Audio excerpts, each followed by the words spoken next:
My first time on Lincoln Drive was pretty nerve-wracking. I wanted somebody in my passenger seat to help me out. Watch the brakes!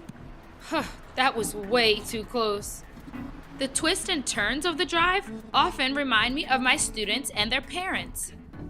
I take this road twice daily to get to work at New Media Technology Charter High School in Philadelphia. That's me, Miss Harris. While I'm a full-time teacher, I'm also a full-time student at the University of Pennsylvania, where I'm studying urban education. For the last 2 years, I've worked with parents, students, and staff to highlight the importance of parental involvement. Is when parents take the time out of their lives to get involved inside their students or their son or daughter's school life.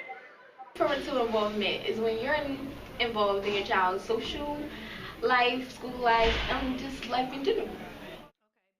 A parent being involved with their child or knowing the ins and outs of what their child is doing, not just, providing, but also aware. I believe that parental involvement is parents being involved in the development of their child, whether it's in school, in the community, knowing where your child goes after school. So parental involvement is being aware of what's going on with your students. Not only attending important school meetings, but also taking time to volunteer. Keeping an open line of communication with your student and the teachers. Talking about and focusing on schoolwork at home.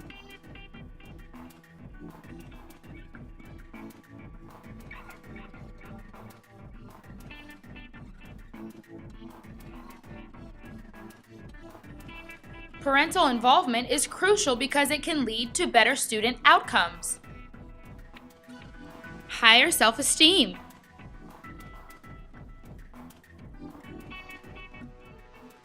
Improved GPAs.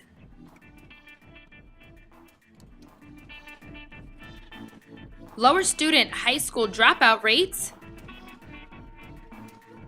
Better schools and school systems. More college acceptance, attendance, retention, and graduation.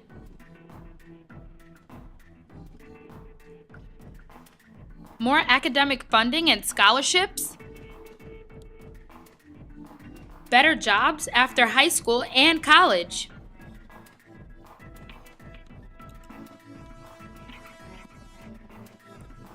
Higher test scores.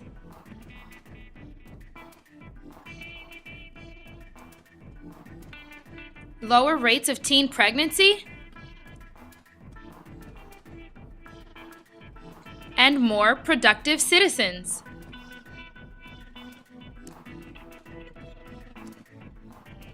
Parental involvement is important because teachers and students just can't make these improvements on their own. There needs to be a collective responsibility for our students, which starts in the home. Parents are not as involved as they could be because not everybody understands their role in their children's academic lives. Just like on Lincoln Drive, where drivers don't understand their role.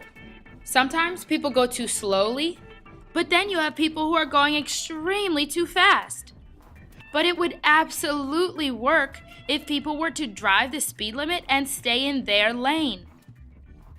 Far too often, we leave parents out of the conversation about student achievement, but the reality is they are one of the key components to student success rates. Having that connection between the parent, the teacher, and the student, and everybody knowing their role and being accountable for it, to me, has a definite impact on student achievement. They seem to relinquish the kids at the door. They drop them off like they did when they were in daycare, and then they pick them up, and there's no follow-through at home. And I don't think that they see parental involvement and academia, on this secondary level as a partnership. Parental involvement is not just calling, checking up to see what is going on with your child, but being actively involved in being the solution. A lot of the parents kind of think that it's the teacher's responsibility to make sure that the students get their assignments done. They seem to be less involved in their child's academic life unless it comes down to the child failing a course or failing several courses is when they're up in arms about what their child should be doing and could be doing.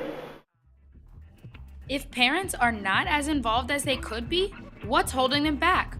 What are the barriers? While drivers stress about physical obstacles on Lincoln Drive, parents are struggling with barriers that keep them from being as involved as they want to be with their students' lives.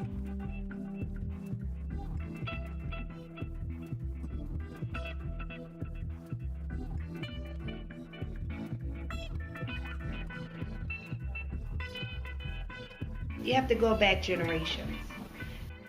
And so for me, it was my grandmother who received welfare and had multiple children by multiple men, and she didn't work. She didn't do anything. So her kids went into the DHS system. Then it carried on through my mother, who gave birth to her first child at 15, and then went on to have 3 more children with a total of 4, who was in domestic violence and then became a heroin addict, a prostitute, and then her children taken away from her. So then you then carried on through me, who then had 3 kids by 3 different men. Where it ended with me was I didn't want my children to suffer like I suffered. We talking about level of education and values and morals, what's being taught and instilled at the home. My kids know I dropped out of school in 8th grade. They saw my struggles when I went to Community College of Philadelphia to earn my GED and associate's degree, and I graduated with highest honors and then got accepted into Temple. So in May I'll graduate with my bachelor's, and then I'm going to graduate school.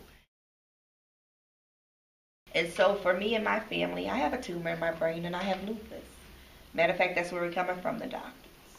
And so we have struggles, medical bills. My husband is the only one that works. I'm in school.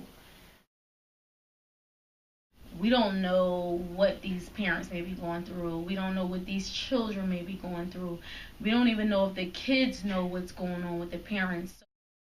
Not only do health concerns affect how involved parents can be, they can also lead to frequent absences and frequent hospitalizations for the students. So some of the barriers are just those. It doesn't matter the limitations. It's about wanting more for yours and continuing to push that down. Now that we know what parental involvement is and why it's important, and we acknowledge the barriers that parents face, what's next? How can parents be more involved?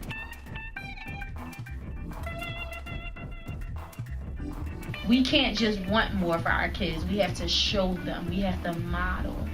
If I dropped out of high school and I'm trying to get you through high school, it may not be enough just for me to want that for you and to push you. I may have to go back to school to show you that this is what we're doing.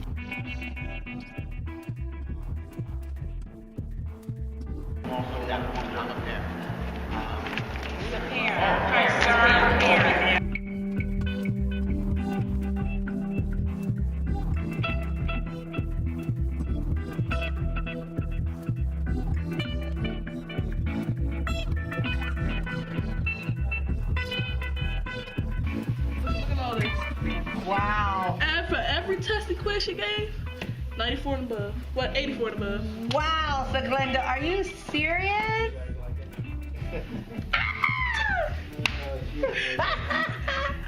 Oh, I wish my grades looked like that.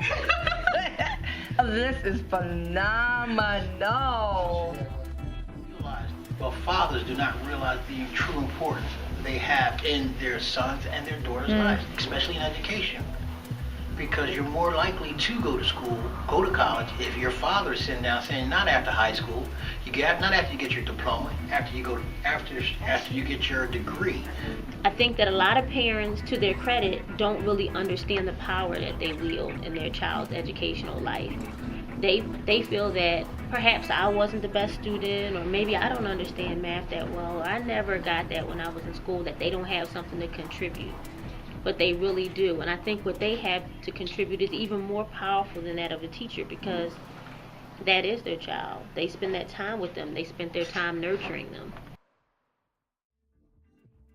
But there's still that lingering question. Why does it even matter?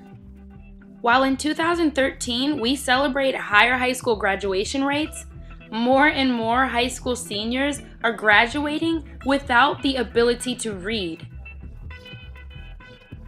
Complaining about failing school systems is no longer adequate.